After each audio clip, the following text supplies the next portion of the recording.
Hi folks, I wanted to talk about lab equipment with you today. Before you listen to the rest of this webcast, make sure you've got the editable Google Doc that goes along with this webcast. That will give you a place to type in the names of all the equipment and give you pictures so you can use that to study later. You do need to know what this equipment is.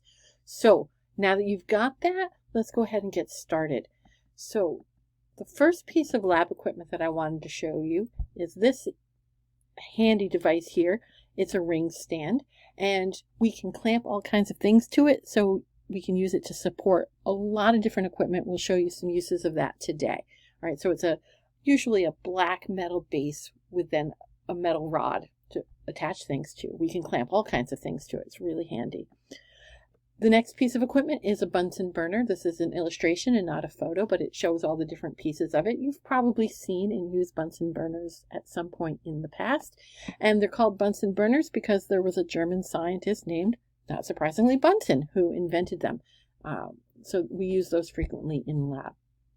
The next piece of equipment is called a striker, and we use the strikers to light the Bunsen burners, so they go together really well. And when we get out the Bunsen burners, we'll show you how to use them and how to light Bunsen burners. Okay, let's go on. The next piece of equipment here, this is wire gauze. And the wire gauze that I usually have in lab has this ceramic center in it. So if we have something hot, we can put it on the wire gauze and set it on the lab bench. We can also use this to help support items while they're being heated, maybe over a Bunsen burner, and it can help diffuse the flame. So they're very useful. The next piece of equipment is an iron ring, or sometimes just a ring, and you can see it's got that clamp to it. So we often will take an iron ring and attach it to a ring stand and use that to support other equipment. Maybe put the wire gauze on it. The next piece of equipment, this is an illustration of a crucible with a cover. The crucibles that I usually use in lab with my honor students are usually made out of porcelain. I do also have some stainless steel crucibles. You can get them out of different materials. And the really handy thing about crucibles is you can heat them to very, very high temperatures without them cracking. So it is very useful if you need to heat a sample to high temperatures. And then this last piece of equipment, these are called Crucible Tongs. Notice it's a tong. There's no H in it. It's a tong. And we use that to pick up the crucibles because the crucibles often get hot. And you have to remember that hot things look cold. Hot glass looks just like cold glass. So we use the crucible tongs to help pick up the crucible. So one way you can use the tongs is to clip the edge of the crucible. And you can, especially if you're very dexterous, you can use the curvy part of the crucible tongs to pick up the crucible as well. I tend to prefer the pick up the edge of it method myself. I usually find that to be safer. Okay, let's go on. The next piece of equipment, this is called a clay triangle, and we often will use the clay triangle when we're heating things in a crucible because the porcelain pieces around the metal wire can be heated to very high temperatures and then hold the crucible, and we can angle it. So that's very handy. So this would be an example of how we might do that. So we can set up the ring on the ring stand. We can put the clay triangle on the ring and then put the crucible in the clay triangle and then heat it underneath with a little Bunsen burner. So we can put all this equipment together. The next piece of equipment I wanted to show you is a Buret. We use this a lot when we're doing certain kinds of measurements, volumetric measurements. And the advantage of a Buret is it's got that stopcock that can open and close. So we can get very, very precise measurements of how much liquid was dispensed, which is really handy. So this is called a Buret. It's sometimes also pronounced Buret, B-U-R-E-T-T-E. And we can also attach this to a ring stand. So we would use a Buret clamp, and we can clamp the Buret into that and use that to dispense volumes. We will actually use these. Usually it's April or May when we do acid-base titrations in honors chemistry. And the last piece of equipment on this slide is a funnel. We use funnels a lot. Often you'll do it with filter paper if you want to separate liquids from solids. You can actually also use funnels to help transfer things, transfer liquids from one container to another, or to transfer a solid from one container to another. There's different sizes and styles of funnels, but we just need to know the big picture is that this is a funnel. All right, So that's what I have to say on this slide. Let's go on. All right, the next piece of equipment, this should be very familiar. I'm sure you've all seen test tubes before. We use test tubes a lot to carry out reactions, to transport things. They're not good for storage, but they're very handy nonetheless. The next piece is a graduated cylinder. They're graduated because they have all those little tiny markings, right? That's what we mean by being graduated. And they're cylindrical, so that's the name. So it's a graduated cylinder, and we use this to measure volumes. And they come in all different sizes. I have 10 milliliter graduated cylinders. I have 1 liter graduated cylinders. I think I even at one point had a 2 liter graduated cylinder, and all kinds of sizes in between. So that's very handy when you need to measure an amount of a liquid. This next one is a beaker. You've probably seen and used beakers before. Not the beaker from the Muppets. That would be much funnier.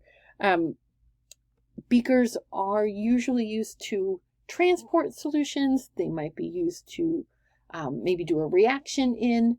You wouldn't really want to do any kind of measurement where you need a very reproducible or reliable number because they're usually not designed for that.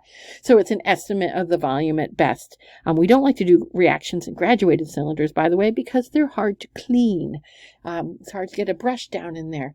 So that is not preferable. Beakers are much easier for that. And the last piece of equipment on this slide are beaker tongs. Again, it's a tong. There's no H in this. It's a tong. They're not flip-flops. It's a tong. Beaker tongs. And again, we're going to use this to help move things around. Some of our equipment is just, to either keep us safe or to give us extra sets of hands. So the beaker tongs can be used to move beakers around, as shown in this picture here.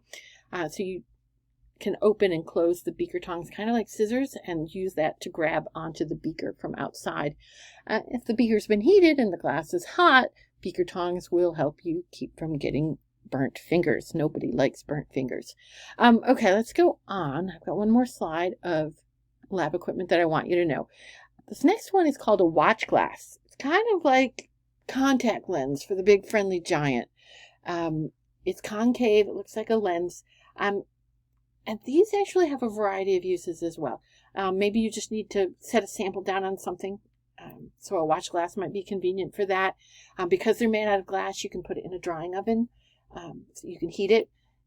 Sometimes you can actually use them as a temporary cap, say on a beaker. You don't want things to fall into your beaker. You might put a watch glass over the top of the beaker. So they're fairly useful things. We have a lot of them in lab. The next piece, this is called an evaporating dish. Most evaporating dishes are made out of porcelain, so you can heat them to very high temperatures. So you could use this to heat a sample with a Bunsen burner, put it on a ring and a ring stand and all that. Also, because they can be heated to high temperatures, you could put it in a drying oven. So if you had a sample that was wet and you wanted to evaporate the liquid, you could do that with the evaporating dish. That's not so surprising. The other thing to note about evaporating dishes, you'll notice it's got that little pouring lip. So if you had a solid in a liquid and the solid settled to the bottom, you could decant the liquid off and pour it out through that little pouring lip, which is, again, a nice handy feature. All right. And then we've got some flasks. This is called an Erlenmeyer Flask. It was designed by a guy named Erlenmeyer. And what you'll notice about the Erlenmeyer Flask, notice that it's got a fairly narrow mouth and a little neck, and then it has a sort of conical shape below that. What's nice for Erlenmeyer Flasks is you can swirl the contents without spilling them and splashing them a lot if you're careful. So you might do a lot of reactions in Erlenmeyer Flasks because they're easy to work with. Now, there are a lot of different kinds of flasks in chemistry. You have to say that this is an Erlenmeyer flask. There's no other name that's acceptable. This is different from my next piece of equipment here, which is called a volumetric flask. All right. Metric, right? It's used for measuring volume, right? The name actually tells you what's going on. How convenient. Volumetric flasks have one job. I want to know the volume of the solution, but it can only measure one volume. That line, do you see that line halfway up the neck? It's got this long, narrow neck, and then about halfway up, there's a line across. Well, that line measures the volume of the volumetric flask. Some volumetric flasks are really tiny. I have some 10 mil volumetric flasks in my classroom. And I also have some 500 mil volumetric flasks and 1 liter volumetric flasks. That's the only volume measure it can do. But that volume measurement is really, really, really reliable. It's very precise. And because of that, I know that measurement with a very, very tiny error, which is sometimes what I need to know. Unfortunately, it makes them hard to pour with that narrow mouth. Okay, and that wraps it up. Okay, we'll stop here.